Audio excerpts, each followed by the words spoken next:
Lea, bukod dito sa mga checkpoint, ano pa yung mga security measures ngayon ang ipinatutupad sa Negros Oriental kaugnay dito sa nangyaring pagpatay kay Governor Degamo? Magandang tanghali sa iyo, Aga. Nag-deploy na nga ng Special Action Force ang Philippine National Police sa Negros Oriental para sa peace and order sa lalawigan. Ito'y bukod pa sa mga nagsasagawa ng hot pursuit operations laban sa natitira pa mga suspect sa pagpaslang kay Governor Roel Degamo at 8 iba pang sibilyan. Ayon kay PNP Chief Police General Rodolfo Azurin Jr., tuloy ang pagsuyod ng mga tauhan ng PNP Special Action Force at Philippine Army sa lalawigan para makita ang nasa 5 pang suspect sa pamamaslang. Pinag-aaralan din aniya ng PNP ang pagsuspinde sa permit to carry firearms outside of residence sa buong lalawigan.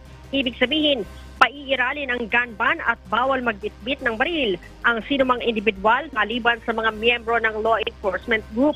Bukod dyan, pinaalalahanan din ni Chief PNP ang mga pulis na nagbabantay sa mga politiko na huwag magpakakampante sa pagbabantay kahit na nasa loob ng residential compound ang kanilang mga VIP.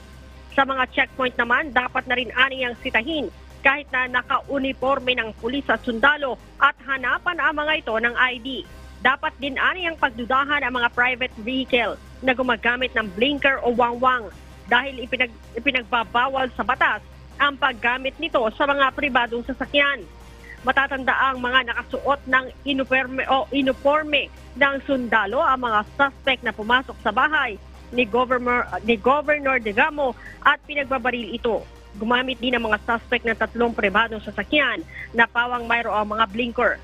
Sa pamaril kay Governor Degamo noong Sabado, 7 ang namatay, 13 ang malubhang nasugatan at 4 ang nagtamo ng minor injuries. Sa ngayon, Aga, nagpapatuloy ang investigasyon ng pambansang pulisya para matukoy ang mastermind sa krimen. Balik sa iyo, Aga. Maraming salamat, Lea Ilagan.